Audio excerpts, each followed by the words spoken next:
Bon, il faut croire que la correction est un peu plus profonde sur le Bitcoin et les altcoins. On va aller voir ensemble ce qu'il se passe, ce qu'il en est. On va aller parler des news importantes et on va essayer de se projeter pour 2025. On commence tout de suite. C'est parti, c'est parti. Bon, alors on commence tout de suite avec le Bitcoin, les amis. On a un BTC qui est descendu aux alentours des 92 000 dollars. Il est actuellement à 94 000 dollars. Et ce qu'on peut dire si on se met en 4 heures, c'est que je t'avais parlé d'un potentiel épaule-tête-épaule inversé. Ce genre de figure là, je t'avais dit que c'était potentiellement faisable. Pour l'instant, c'est pas invalidé, ok, parce qu'on a fait un plus bas sur l'épaule de droite qui est supérieur à l'épaule de gauche. Donc j'ai envie de te dire, c'est pas encore impossible. Cependant, ce qu'on peut voir aussi qui est bien visible, c'est un épaule-tête-épaule. Et celui-ci n'est pas inversé et potentiellement il pourrait nous amener direction les 90 000 dollars, voire un petit peu moins. Donc j'ai envie de te dire, on ne peut pas connaître l'avenir, on ne peut pas savoir quel scénario va arriver. Dans tous les cas, il faut être prêt à toute éventualité.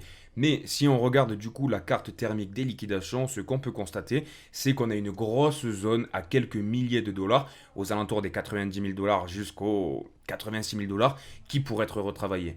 Et si c'est retravaillé, du coup, ça confirmerait bien la figure épaule-tête-épaule qui nous amènerait vers une correction qui est plus profonde. Et donc, si ce scénario se passe, ça voudrait dire que forcément, on a bien baissé et potentiellement l'arrivée de Donald Trump pourrait agir comme un catalyseur. Dans tous les cas, personnellement, je reste vraiment bullish pour le premier trimestre 2025. Sur les narratifs dont je te parle aussi, ça va bien marcher, ça marchera sur le Bitcoin, mais aussi sur les grands altcoins de qualité qui apportent de la valeur avec des applications. Mais là, je te parle sur une échelle de 3 mois, janvier, février, mars. Après, ce qui se passe pendant les 3 mois, ça, gros, on ne peut pas le prédire. Ou du moins, ça devient du trading. Et c'est le genre de choses que je fais dans mon coin, mais que je ne partage pas sur la chaîne parce que je sais qu'il y a des débutants qui me regardent, qui n'ont aucun risque management et pour lesquels ça pourrait être dangereux. Par ailleurs, si on se place sur la charte aux heures, du coup, la charte qui exclut le Bitcoin, l'Ethereum et du coup, les 10 plus grandes cryptos les plus capitalisées, ce qu'on peut constater, c'est qu'on a fait aussi un bas. Donc, en fait, on a eu une manipulation, si tu veux. Ce W, il était vraiment magnifique. Mais le Bitcoin a craché, donc forcément, les altcoins ont suivi. En plus de ça, on a eu énormément de liquidations sur tous les altcoins, sur BNB, sur Ethereum, sur plein d'altcoins. Et forcément, les altcoins ont retracé, et même les plus grands, j'ai envie de te dire, que ce soit les petits, mais les grands comme Tao, par exemple, lui, il a bien pris un coup, tu vois. Il s'est bien fait racheter, ok, on a une mèche qui a été ravalée, mais en 4 heures, on a encore une sacrée divergence baissière sur le RSI qui est vraiment très notable. En daily, elle disparaît parce qu'on a été ravalé directement. On a atteint les 440, 439 dollars sur le TAO. On est toujours sur une trend qui dure depuis maintenant cet été. Est-ce que celle-ci va être brisée? Écoute, on ne peut pas le savoir. Toujours est-il que c'est des zones qui sont intéressantes. Personnellement, je n'en rachète pas parce que j'ai déjà un gros bag de bit and sword. Si on vend en dessous des 400 dollars, qu'on a une mèche, un couteau sanglant qui tombe, moi je rachèterai parce que j'ai des ordres qui sont placés et je considère qu'en dessous de 400 dollars, bit and sword, c'est vraiment un petit cadeau quoi. Par ailleurs, pour revenir 2 petites secondes sur le crypto total market cap excluant le top 10, ce que j'aimerais te partager, et je vais te nettoyer un petit peu la map là parce que c'est vraiment un petit peu moche, je te l'accorde. Hop. Ce qu'on peut constater, c'est qu'on est en train de faire une grosse tasse et anse qui dure depuis maintenant 2022 mon gros. Elle est juste là, hop, je te la trace, tac, tac. Et ça, c'est hyper fidèle. Et lorsque tu viens taper, lorsque tu viens briser ta séance, tu as une explosion. Et l'explosion, on l'a eu, finalement, on est monté au 440. Mais on est en train, pile poil, de venir retravailler le support de cette tasse. Le support de cette tasse qui est aux alentours des 349. Actuellement, on est à 341.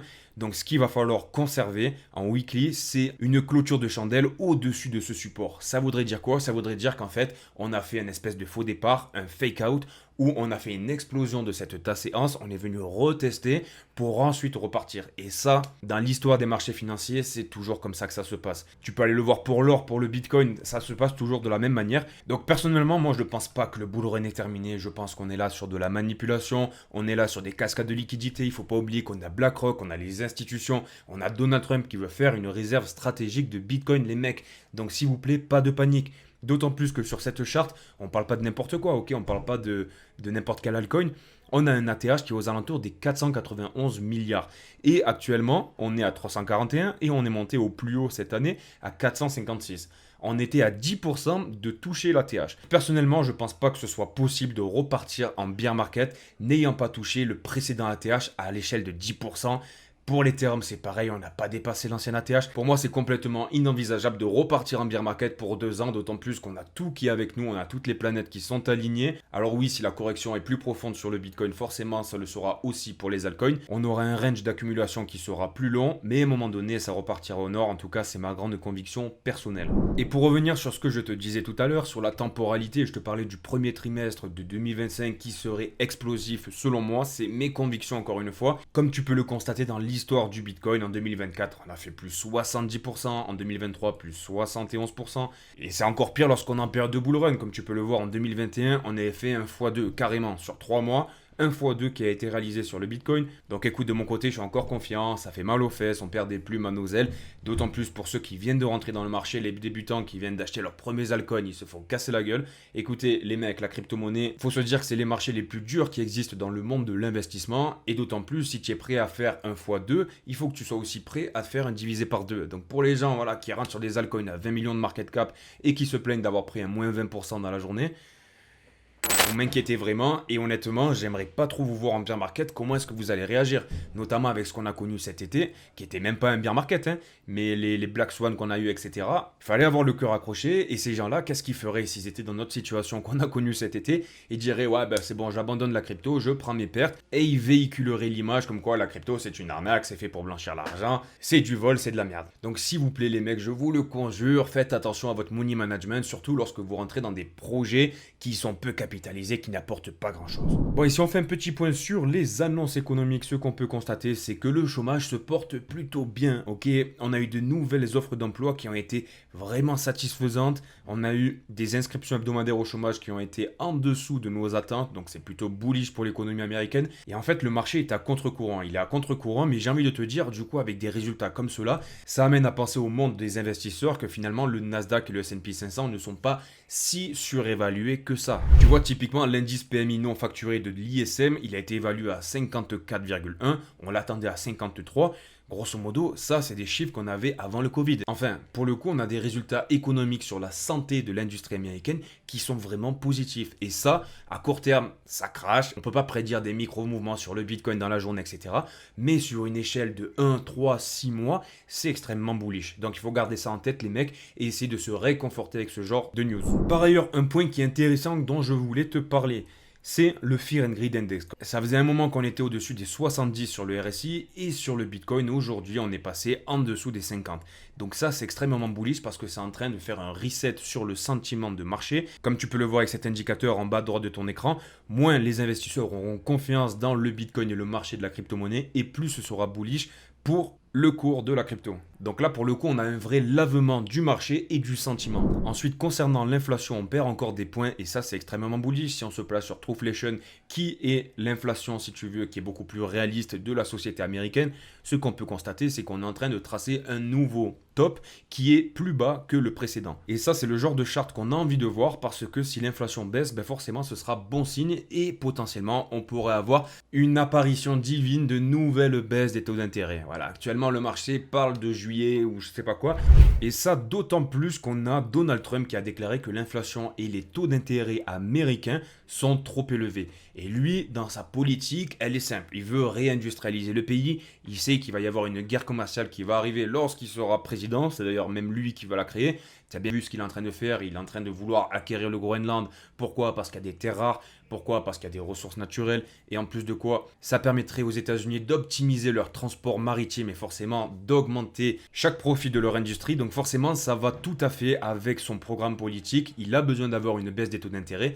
Donc écoute, voir une inflation qui baisse, personnellement, moi, ça me va très bien. Sinon, concernant les inflows et les outflows sur les ETF de Bitcoin, ce qu'on peut constater, c'est que sur la journée du 7 janvier, on a eu tous les mecs là qui vendent des ETF Bitcoin qui ont fait des sorties. On a eu moins 86 pour Fidelity, moins 113 pour Bitwise, etc. Et le seul qui a tout racheté, qui a même fait un inflow au final sur les ETF de Bitcoin, c'est BlackRock. BlackRock, malgré la chute, malgré la correction, ils en ont profité pour racheter des ETF à hauteur de 596,1 nouveaux Bitcoin. C'est complètement fou, ils commencent à avoir une réserve de Bitcoin qui est monumentale. Et d'ailleurs, à ce sujet, j'aimerais faire un petit parallèle sur tous les messages qu'on peut voir voir sur Twitter, il y a eu de grosses FUD autour de Idriss Aberkan là, qui a dit que justement BlackRock pouvait faire un fork de Bitcoin, qui pouvait créer une espèce de Bitcoin papier, et grosso modo, il pourrait avoir la main mise sur le Bitcoin. Alors, Idriss Aberkan, je n'ai complètement rien contre lui, je ne remets pas en cause ses diplômes ou je sais pas quoi, mais sur le Bitcoin, voilà. Là, il est en train de s'attaquer à vraiment un gros bébé, le fork de Bitcoin. Sachez une chose, les mecs, c'est que ça n'arrivera pas demain. Et même s'ils créent leur fork, ils peuvent le faire. Même toi, tu peux le faire dans ta chambre, il n'y a pas de souci. Qui c'est qui va aller les suivre? Alors oui, il y aura les nouveaux qui vont mettre des pièces, c'est sûr. Toutes les baleines, tous les grands investisseurs, tous les gens qui connaissent un minimum le protocole de Bitcoin, comment est-ce que ça fonctionne, ou du moins seulement les voleurs, n'iront jamais acheter leur merde de papier. Et bon, de l'autre côté, tu vois ce genre de nouvelles, ce genre de feud, ce genre de peur qu'on a en ce moment, d'autant plus qu'on a une correction, ben ça s'imbrique bien dans une histoire de manipulation de marché, de manipulation du sentiment des investisseurs pour dégager tout le monde et pour faire un lavement de tout ce que peut penser le commun des mortels qui sont investis dans la crypto-monnaie. Et tu le vois bien, c'est bien reflété avec le Fear and Greed Index que je t'ai montré qui est en dessous des 50. Donc ils font très bien leur travail, mais ils ne nous atteindront pas sur la crypto brève en tout cas. Concernant la Google Trend autour de l'intérêt du mot Bitcoin et forcément de l'intérêt autour de la crypto-monnaie en général, ce qu'on peut voir, c'était qu'on était monté aux alentours des 63 sur cet indicateur-là et actuellement, on a eu un lavement total du marché, on est descendu à 31. Donc là, ce genre de correction sur le sentiment et l'intérêt autour de la crypto-monnaie, c'est extrêmement bullish. Il faut bien garder ça à l'esprit les mecs, c'est lorsque plus personne n'y croit, lorsqu'il y a du sang dans les rues, que ça redémarre. Et lorsque les gens commencent à racheter, lorsque les gens sont bullish, c'est là que ça redescend. C'est toujours comme ça que ça fonctionne depuis la nuit des temps, les mecs. Par ailleurs, et un point qui va certainement te rassurer, lorsque tu vas voir les baleines qui possèdent le plus de Bitcoin dans le top 200, là typiquement je me suis mis entre le top 101 et le top, je sais pas combien, voilà, presque 200, ce qu'on peut constater, c'est qu'on a des inflows. Et il y a des baleines qui commencent à racheter fort du Bitcoin. Le Bitcoin est en train de corriger. Les planctons, le bétail, la viande fraîche, la liquidité des petits est en train de transiter de leurs mains vers la main des baleines et des institutions. Et tu le vois bien, regarde, la baleine numéro 117 a accumulé 8427 Bitcoin. Là, 111 plus 8799 Bitcoin, en l'équivalent de 7 jours. Et ça, je peux t'en montrer plein. Sur 7 jours, voilà, on a là 159 qui acquiert 7674 Bitcoin. Enfin bref, je m'arrêtais là, mais tout ça pour te dire que selon moi, on est encore là sur de la manipulation et il ne faut pas céder à la peur. Ah là là là là, qui c'est qui retourne sa veste, les mecs? On a le PDG de Meta qui commence à retourner sa veste. Il commence à sentir l'influence de Elon Musk. Et grosso modo, il est en train de réformer sa politique de modération et il suscite la controverse, bien évidemment. Et maintenant, ils sont en train de promouvoir la liberté d'expression. Alors c'est plutôt marrant parce que tu vois, pendant le Covid, là, cette tête de zboob là, il nous a pas parlé de liberté d'expression, mais maintenant, voilà, c'est à la mode. Voilà, il y a Elon Musk qui va arriver au pouvoir avec Donald Trump. Donc voilà, ça sort aux bouches de tout le monde. Toujours est-il que ça ne fait pas plaisir à l'Union européenne, il y a plein de controverses et tu peux le voir avec les médias qui commencent à balancer des conneries. Et j'ai vu passer qu'en France on parlait d'interdire Twitter, mais pourquoi les mecs, pourquoi voulez-vous interdire Twitter? Selon notre bon vieux Marco là qui doit se faire dans la culotte, il a dit que cette approche fonctionnait très bien sur X et qu'il voulait du coup la calquer sur l'univers de Facebook. C'est plutôt marrant ce retournement de veste à 10 jours de l'inauguration de Donald Trump et d'Elon Musk. Je pense qu'il ne faut pas oublier ni pardonner toutes les choses qu'ils ont fait, toute la manipulation qu'ils ont fait vis-à-vis des élections américaines, vis-à-vis du Covid, vis-à-vis de plein de choses qu'ils ont manigancées. Donc tu vois ce renversement de vapeur là, grosso modo, ben, ça arrive pile poil à l'heure de l'avènement, gros, c'est vraiment marrant. Ensuite on continue rapidement avec les élections canadiennes. Comme tu le sais, on a le premier ministre canadien qui a annoncé sa démission le 7 janvier et suite à son départ soudain, qu'est-ce qui se passe? On a le chef du parti conservateur, Pierre Poilievre, qui est désormais largement perçu comme le favori pour devenir le prochain Premier ministre. Et la chose intéressante qui nous intéresse à nous, c'est qu'il est pro-crypto. C'est un pro-liberticide, il a annoncé à de nombreuses reprises qu'il voulait que le Canada soit la capitale de la crypto-monnaie, qu'il voulait pourquoi pas acquérir aussi une réserve stratégique de Bitcoin, qu'il était contre le CNBC. Donc, dans le monde de la crypto-monnaie, c'est une bonne nouvelle, les mecs. Ensuite, en termes de nouvelles autour de la crypto-monnaie, une chose qui peut nous intéresser, qui va nous toucher de près ou de loin, c'est qu'on a une nouvelle alliance entre Pit Network et Revolut. Le géant de la banque numérique Revolut que tu dois certainement connaître. Typiquement, moi j'ai un compte Revolut et dans ma famille on a quasiment tous ce genre de compte. Là où tu veux faire un virement à tes amis, tes enfants ou ta femme sur une banque traditionnelle, la caisse d'épargne ou crédit mutuel ou je sais pas quoi, ça te prend 3 jours ouvrés. Pendant le week-end, forcément, c'est pas comptabilisé. En plus de quoi, on peut te refuser des virements au-delà d'un certain montant. Tu n'es pas libre de faire ce que tu veux. Si tu veux changer de l'euro contre du dollar, tu peux pas le faire. Tu peux pas acheter de la crypto. Et en plus, tu as des frais qui sont exorbitants. Tu payes pour qu'on te garde ton argent et qu'ils jouent avec. C'est hallucinant. Alors que sur des néobanques, on peut te payer, on peut te rémunérer. Tu peux faire des virements dans la journée, dans la seconde, et c'est gratuit, j'ai envie de te dire. Donc bon, selon moi, c'est complètement l'avenir. Et grosso modo, cette alliance, en fait, elle sera basée sur un échange de données entre Revolut et Pit Network pour avoir des flux de prix en temps réel provenant d'un géant de la fintech, pour faire de l'échange de données, apporter plus de transparence pour les utilisateurs. Et ça s'inscrit extrêmement bien dans un monde qui est en train de se transformer direction le Web 3. Ensuite, comme tu peux le constater, j'ai repartagé un post qui a été publié par Injective. Je l'ai mis aussi sur le groupe Telegram de la Crypto Brève. Le lien est en description si ça t'intéresse. Si ça t'intéresse pas, il n'y a pas de souci mon petit pote. On a Injective qui a annoncé que la DeFi plus l'IA, c'était maintenant la DeFi.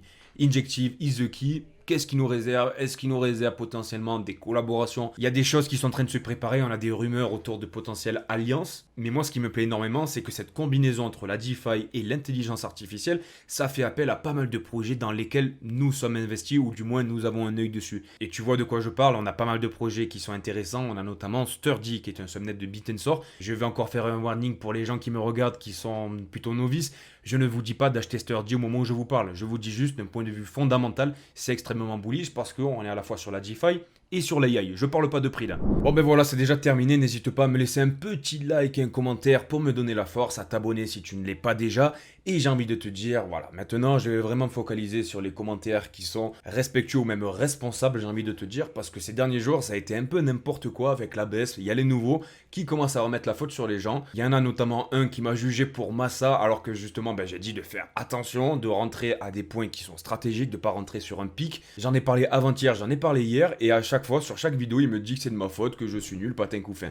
Donc ce genre de commentaires, je vais plus y répondre, que ce soit pour ma santé mentale ou aussi pour ce genre de personnes qui ne valent pas la peine. Des personnes comme ça, on n'en a pas besoin sur la crypto brève les mecs. Pour le reste, je vous adore, prenez soin de vous, bisous, ciao ciao, pa.